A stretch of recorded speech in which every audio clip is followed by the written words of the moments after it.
India में हर 4 minute में एक इंसान हार्ट अटैक से मर जाता है। रिपोर्ट की माने तो 87% इंडियन के पास टर्म इंश्योरेंस है ही नहीं। अगर आप उसमें से एक है तो ये वीडियो आपके परिवार और आपकी ज़िंदगी बचा सकती है। नमस्कार दोस्तों, मैं हूँ राजेश और स्वागत करता हूँ आज के वीडियो में। आज हम बात करेंगे टर्म इंश्योरेंस क्या है। आपने बहुत सारे इंश्योरेंस का नाम सुना होगा और कितना तक का कवर आपको लेना चाहिए एक टर्म इंश्योरेंस में, और इसको लेते टाइम क्या क्या चीज़ को ध्यान में रखना चाहिए ताकि कोई मिस्टेक ना हो। तो पहले समझ लेते हैं टर्म इंश्योरेंस क्या होता है। देखो दोस्तों, टर्म इंश्योरेंस सबसे सस्ता और सबसे प्योर इंश्योरेंस होता है। आपने बहुत सारे इंश्योरेंस का नाम सुना होगा। मंथली 500 से लेके 1000 रुपीज़ मंथली में आपको कोई भी टर्म इंश्योरेंस आपको मिल जाएगा जिसका कवर कम से कम 1 करोड़ तक का रहेगा।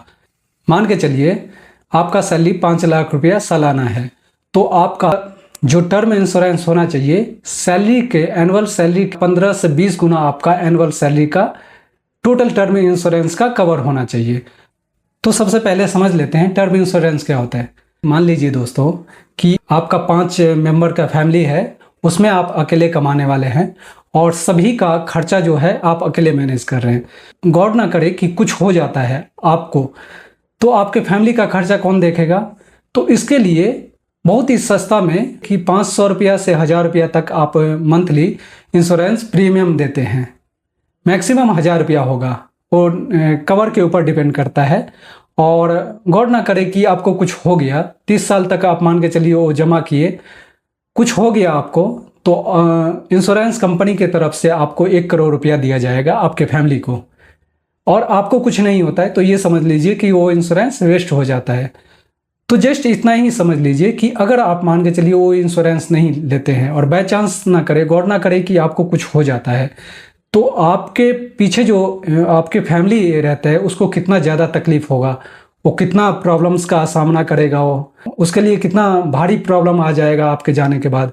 तो इसीलिए दोस्तों जो जिम्मेदार आदमी होते हैं वो हमेशा अपने फैमिली के फ्यूचर के लिए कुछ ना कुछ प्लानिंग करके रखते हैं। तो बहुत सारे गांव देहात में LIC चलता है, बहुत सारे अदर इंश्योरेंस चलता है, लेकिन सबसे प्योर जो है ना, ये इंश्योरेंस आपका टर्म इंश्योरेंस माना जाता है। ये कोई इन्वेस्टमेंट नहीं है, ये आपका प्रोटेक्शन है। मीन्स अगर आपका गौर ना करे कि आपको कुछ हो जाए तो कंपनी की तरफ से आपके फैमिली को एक बहुत बड़ा राशि दिया जाता है, जिससे आपके मरने का तो दुख उसको जाएगा नहीं, लेकिन एक फाइनेंशियल जो सपोर्ट मिल जाएगा उसको, वो उसके लिए बड़ा काम करता है और बहुत सपोर्ट मिलता है उसके लिए।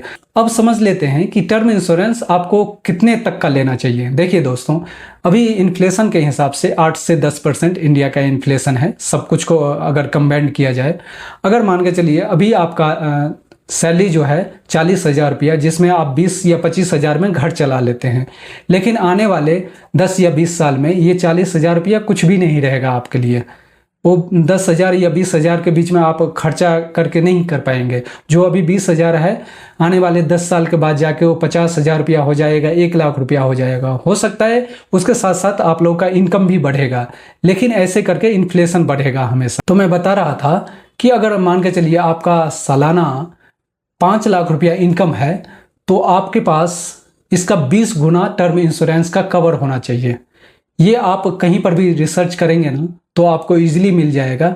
मैं जस्ट एक जरिया बता रहा हूँ कि आप लोग कैसे इसको ले सकते हैं और इससे क्या क्या फ़ायदा हो सकता है, और प्रैक्टिकल ये लेना भी चाहिए। चाहे मतलब कोई भी सैलरी पर्सन हो, बिजनेसमैन हो, सभी आदमी के पास एक टर्म इंश्योरेंस होना चाहिए। बहुत ही दिमाग को फ्री करने वाला चीज़ है। इससे आप एक टेंशन मुक्त हो जाएंगे कि भाई ठीक है, देखिए लाइफ वैसे भी निश्चित नहीं है, मतलब कल क्या होगा नहीं होगा, लेकिन अगर आप ये कर लेते हैं तो थोड़ा सा तो आसान लगता है कि भाई मेरे मरने के बाद मेरे फैमिली को देखने के लिए इतना पैसा आ जाएगा, इतना सपोर्ट हो जाएगा इंश्योरेंस की तरफ से। तो एक थोड़ा सा शांति मन रहता है और उतना ज़्यादा टेंशन नहीं रहता है दिमाग में। तो अगर आपका सैलरी 5 लाख रुपया एनुअली है तो आपको इसके सैलरी के 20 गुना आपका टर्म कवर होना चाहिए, टर्म इंश्योरेंस का वैल्यू होना चाहिए। तो अगर 5 लाख एग्जाम्पल लेते हैं तो उस केस में आपका कम से कम 1 करोड़ का टर्म इंश्योरेंस आपका होना चाहिए। अब जान लेते हैं कि टर्म इंश्योरेंस लेते टाइम किन किन गलतियों से आप बच सकते हैं। सबसे पहला जो गलती करते हैं ना कि हम लोग आज के खर्चे के हिसाब से कल का वो कवर लेते हैं। मीन्स जो लिमिट होता है ना टर्म इंश्योरेंस का, जो कवर होता है वो कम लेते हैं, क्योंकि पैसे हमें कम लगता है। हो सकता है आप 20 या 25 लाख रुपया कवर लेंगे तो उस पर आपको 400-500 रुपया मात्र पेमेंट करना होगा। लेकिन हो सकता है आप 1 करोड़ का अगर लेते हैं कवर अमाउंट, तो आपको उसमें 500 से 1000 के बीच में आपको पेमेंट करना होता है मंथली। और दूसरा जो मिस्टेक है ना, बहुत सारे आदमी इस झोल में आ जाते हैं, इस चक्कर में फंस जाते हैं कि हम जो प्रीमियम पेमेंट करते हैं उसका हमको रिटर्न वो चाहिए। नहीं दोस्तों, इस चक्कर में ना रहें। ये एक समझदारी का काम है। जब भी आप इंश्योरेंस ले, आपको प्रीमियम वापस नहीं चाहिए। अगर प्रीमियम वापस लेंगे तो उसमें बहुत सारा ऐसे कंडीशन लगा रहेगा। अगर गवर्नमेंट चाहे कि आपको कल कुछ हो जाता है तो आपको वो पैसा आपके फैमिली तक नहीं पहुंच पाए, शायद उतना पैसा नहीं पहुंच पाए, या तो फिर पैसा ही ना मिले। तो कभी भी इस मिस्टेक को ना करें कि आप जो प्रीमियम पे कर रहे हैं उसका मतलब रिटर्न वाला फैसिलिटी अवेलेबल करवाएं। ऐसा बिल्कुल ना करें, इस चीज़ों का ध्यान रखें। और तीसरा जो मिस्टेक है ना दोस्तों, इसमें भी कई आदमी मिस्टेक करते हैं। देखिए, टर्म इंश्योरेंस जो होता है ना, सडनली होने वाले चीज़, यानी कि सडनली में आपका मौत हो सकता है, एक्सीडेंट हो सकता है, ये सब चीज़ नॉर्मल टर्म इंश्योरेंस के कंडीशन में आता है।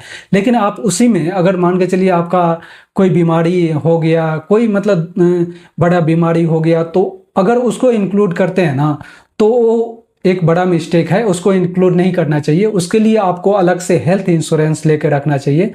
उसमें टर्म इंश्योरेंस में इसको ना इंक्लूड करें, इससे आपका प्रीमियम बढ़ सकता है और बेफालतू का प्रीमियम आपको पे करना होगा और उसका उतना बेनिफिट है भी नहीं। तो इन सब मिस्टेक को ध्यान में रखें आप। उम्मीद करता हूँ कुछ ना कुछ इन्फॉर्मेशन यहाँ से मिला होगा, और मैं अपना कुछ इसमें रिसर्च के अनुसार मैं बता रहा हूँ। बाकी आप लोग खुद रिसर्च कर लेना और उसी के हिसाब से टर्म इंश्योरेंस लेना।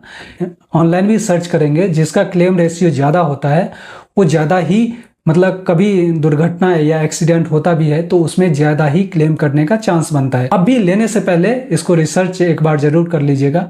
बाकी यहाँ तक वीडियो देखने के लिए बहुत बहुत धन्यवाद। वीडियो से आपको कुछ भी इंफॉर्मेशन मिला हो तो वीडियो को शेयर कीजिए और लाइक कीजिए। कमेंट करके हमें ज़रूर बताइए कौन सा पार्ट जो है आपको अच्छा लगा, और चैनल को सब्सक्राइब कर लीजिए। अगर आप फेसबुक पे देख रहे हैं तो हमारे फेसबुक पेज को फॉलो कर लीजिए।